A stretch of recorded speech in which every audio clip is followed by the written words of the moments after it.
Hello friends, चलिए आज हम बात करने जा रहे हैं विज्ञान के तीसरे चैप्टर के बारे में। इसका नाम है तंतु से वस्त्र तक। आज हम इस चैप्टर में तंतु, रुई, जूट तथा प्राकृतिक रेशे, कृत्रिम रेशे और वस्त्रों पर बात करने जा रहे हैं।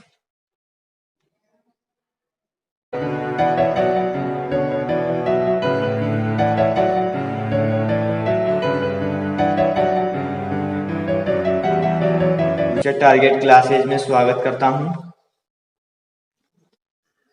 और मैं इस चैप्टर को आपको समझाने का प्रयास करता हूं। देखिए मित्रों, पहले आप कक्षा 6 के विज्ञान विषय के 2 चैप्टर पढ़ चुके हैं। उसमें आपने भोजन यह कहाँ से आता है तथा भोजन के लाभ आपने पढ़े थे। तो मनुष्य की मूलभूत आवश्यकता होती है कपड़ा, रोटी, मकान। तो आपने रोटी यानी भोजन के बारे में जान लिया। अब हम बात करने के लिए जा रहे हैं कपड़ों के ऊपर। अब कपड़ों के ऊपर बात करेंगे। तो आप सोचिए मित्रों कि जब हमारे देश में कपड़ों की खोज नहीं हुई थी, तब आदि मानव पत्तियों से अपने वस्त्र बनाते थे और अपने शरीर को ढकने के लिए पत्तियों का उपयोग करते थे। तो धीरे धीरे खोज होती चली गई और फिर वस्त्र के बारे में, वस्त्र को जानने के लिए आदमी की प्रेरणा बनी। और वस्त्र किस प्रकार बनता है, आज मैं आपको इस चैप्टर के माध्यम से बताने जा रहा हूं। तो पहले आते हैं तंतु। तंतु क्या है? तो जैसे कुछ वस्त्रों जैसे सूती, जूट, रेशमी, ऊनी तंतु जो हमें पादपों तथा जंतुओं से प्राप्त होते हैं। देखिए मित्रों, सूती, जूट, रेशमी ये हमें पादपों से प्राप्त होते हैं और ऊन होता है और रेशम होता है, वो हमें जंतुओं से प्राप्त होते हैं। तो आपने तंतुओं के बारे में पढ़ लिया। तो ऐसे आप किसी सूती कपड़े के टुकड़ों से कोई धागा बाहर निकालिए।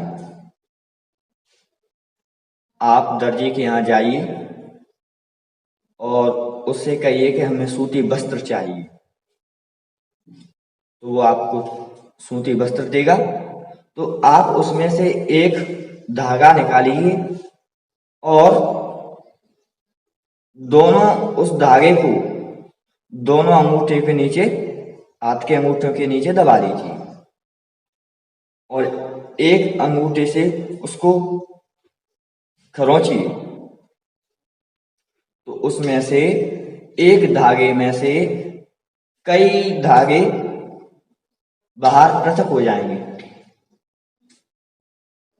तो अगर मैं आपसे कहूं कि इस धागे को अब आप सुई की नोक से निकालिए, तो आपका सुई, उस धागे को सुई से निकालना बहुत ही कठिन हो जाएगा। तो मित्रों, इसे कहते हैं हम तंतु। ये आपने पढ़ लिया। तो अब हम बात करने जा रहे हैं, तंतु तो हम समझ चुके, परंतु तंतु कितने प्रकार के होते हैं?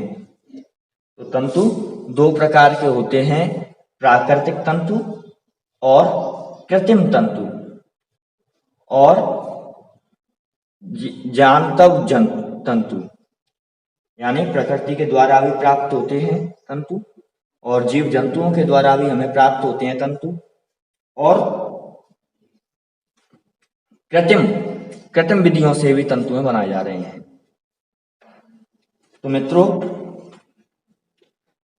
प्राकृतिक तंतु मैंने आपको बताए थे, जैसे रुई है, जूट है, तो ये हमें पादपों से प्राप्त हो रहे हैं, इन्हें प्राकृतिक तंतु कहते हैं।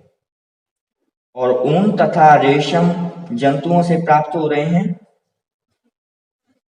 और रेशम कीट या रेशम तंतु है वो रेशम कीट कोकून से हमें प्राप्त होता है। अब मित्रों, हम बात करने जा रहे हैं कृत्रिम तंतु के ऊपर, यानी मनुष्य किस प्रकार तंतुओं को बनाता है। तो कुछ ऐसे रासायनिक पदार्थ जिनका स्रोत पादप अथवा जंतु नहीं है,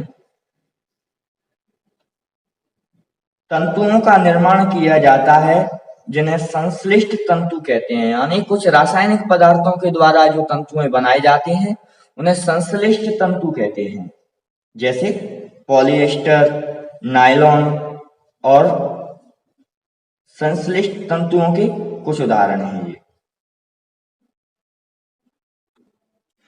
अब मित्रों, हम बात करने जा रहे हैं प्राकृतिक तंतु में रुई। और रुई के ऊपर बात करते हैं हम। आपने कभी तेल के लैंप देखे होंगे, उनमें रुई बत्तियां बनाने के लिए कार्य आती हैं। और रुई के हमारे जीवन में भिन्न भिन्न उपयोग हैं, जैसे रजाइयों में भरने के लिए रुई का उपयोग किया जाता है। तो यह रुई के पौधे से हमें प्राप्त होती हैं। इसमें जो फल आता है उसे रुई या कपास गोलक कहते हैं। यह नींबू की तरह होता है और यह फूटकर उसमें से रुई बाहर निकल आ जाती है, और इसे ओटने के बाद रुई को हम ओटन कहते हैं। रुई की क्रिया को ओटन कहते हैं। उसे ओटने के बाद हम इससे तंतु बनाते हैं। अब हम बात करने जा रहे हैं जूट से। तो पटसन तंतु को पटसन पादप के तने से प्राप्त किया जाता है। मित्रों, पटसन तंतु को पटसन पादप के तने से प्राप्त किया जाता है। भारत में इसकी खेती वर्षा ऋतु में की जाती है। भारत में इसकी खेती वर्षा ऋतु में की जाती है। तो भारत में प्रमुख रूप से पश्चिम बंगाल, बिहार तथा असम में यह उगाया जाता है। अब इससे हमें जूट किस प्रकार प्राप्त होता है? तो यह पटसन पौधे की डाली को काटकर या तने को काटकर उसे कुछ देर के लिए हम पानी में डाल देते हैं। तो 1-2 दिन में यह नरम हो जाता है और इनसे तंतुओं को खींच लिया जाता है। तो इस प्रकार हम जूट प्राप्त करते हैं, जूट से पटसन प्राप्त करते हैं। अब हम बात करते हैं तागे से वस्त्र, माने अब ये तंतुओं से वस्त्र किस प्रकार बनता है।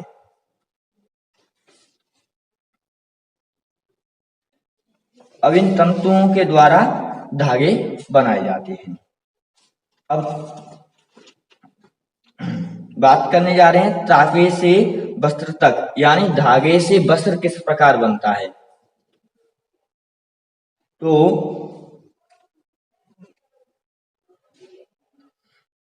2 धागे आपस में लीजिए और उनको क्रम अनुसार जोड़ते जाइए या बुनते जाइए। तो इस प्रकार एक वस्त्र का टुकड़ा बनकर तैयार हो जाएगा। तो इस प्रकार धागों से वस्त्र बनाया जाता है। अब हम बात करने जा रहे हैं प्रमुख शब्दों के ऊपर। अब हम प्रमुख शब्दों में बात करने के लिए रुई पर जाते हैं।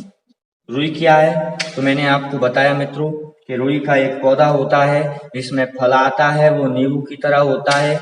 यह फूटकर उसमें सफेद पदार्थ सफेद जो रुई है वो बाहर निकल आती है और इसको ओटन क्रिया के द्वारा हमें तंतु प्राप्त किए जाते हैं। अब हम बात करने जा रहे हैं वस्त्र। तो मैंने आपको बताया मित्रों 2 या 2 से अधिक धागों को क्रम अनुसार बुनाई करने से या जोड़ने से हमें वस्त्र प्राप्त हो जाते हैं। अब हम बात करने जा रहे हैं तंतु से। तो मैंने आपको मित्रों बताया कुछ वस्त्रों जैसे सूती, जूट, रेशमी तथा ऊनी के तंतु पादपों तथा जंतुओं से प्राप्त होते हैं। तो तंतु मैंने आपको बताए 2 तरह से हमें प्राप्त होते हैं, जंतुओं के द्वारा और पादपों के द्वारा। अब कताई पे आते हैं हम। अब कताई तो रेशों से धागा बनाने की प्रक्रिया को हम कताई कहते हैं मित्रों। तो मैंने आपको मित्रों बताया कि धागों को 2 या 2 से अधिक क्रम अनुसार जोड़ेंगे तो उनकी बुनाई की जाएगी, तो इससे हमें वस्त्र प्राप्त होते हैं। तो ये बुनाई हो गई। अब तागा मैंने आपको बताया धागा किस प्रकार प्राप्त होता है। तो तंतुओं से हमें धागा प्राप्त होता है, तंतुओं को जोड़कर हमें धागा प्राप्त होता है। अब हम बात करने जा रहे हैं मित्रों प्रश्न उत्तरों के बारे में। तो प्रश्न नंबर 1, निम्नलिखित तंतुओं को प्राकृतिक तथा संश्लिष्ट में वर्गीकृत कीजिए। तो इसमें हम प्राकृतिक देखेंगे। तो प्राकृतिक क्या है? तो ऊन है, रुई है, रेशम है, पटसन है। तो यह हमें प्राकृतिक तरीके से हमें प्राप्त हो रहे हैं। और संश्लिष्ट यानी कृत्रिम तरीके से नायलॉन और पॉलिएस्टर। अब प्रश्न नंबर 2 को हल करने के लिए जा रहे हैं।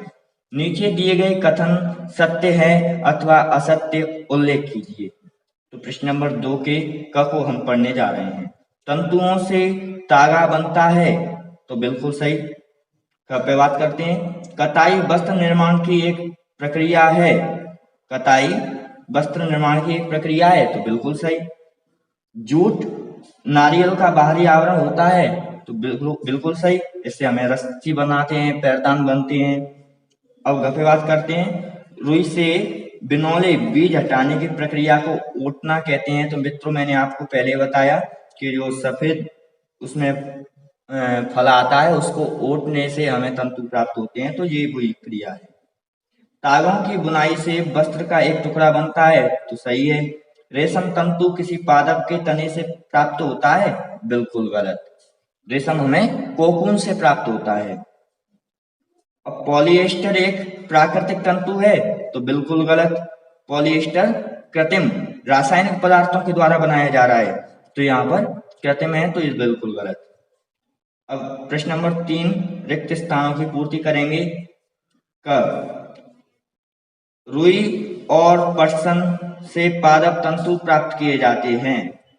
ख ऊन और रेशम जांतव तंतु हैं। प्रश्न नंबर 4, रुई तथा जूट पादप के किन भागों से प्राप्त होते हैं? तो रुई तो फल से प्राप्त होती है और जूट हमें उसकी टहनी से या उसके तने से भिगोकर डालने से उनमें से तंतु बाहर निकल आते हैं। इनको हम खींचकर धागों में परिवर्तित कर देते हैं। अब हम बात करने जा रहे हैं नारियल तंतु से बनने वाले 2 वस्तुओं के नाम। तो नारियल से रस्सी बनती है, चटाई बनती है, पैरदान बनते हैं। प्रश्न नंबर 6, तंतुओं से तागा निर्मित करने की प्रक्रिया स्पष्ट कीजिए। तो मैंने आपको बताया तंतुओं से धागे किस प्रकार बनते हैं? तो तंतुओं को एकत्रित कर कर इसे विशेष प्रकार की कटाई बुनाई कर कर हमें धागे बनाए जाते हैं। और मैंने आपको पहले पूरे चैप्टर में पढ़ा दिया है और आप इससे स्पष्ट कर सकते हैं। ठीक है मित्रों, यह वीडियो आपको कैसा लगा? इस वीडियो को लाइक करें, चैनल को सब्सक्राइब करें तथा ऐसे वीडियो और देखने के लिए आप हमारे चैनल को लाइक एवं सब्सक्राइब करें और बेल आइकन को अवश्य दबाएं, जिससे आपको नई नई वीडियो रोज देखने के लिए मिले। ठीक है मित्रों, अब हम मिलते हैं अगले नए दिन के साथ। नमस्कार।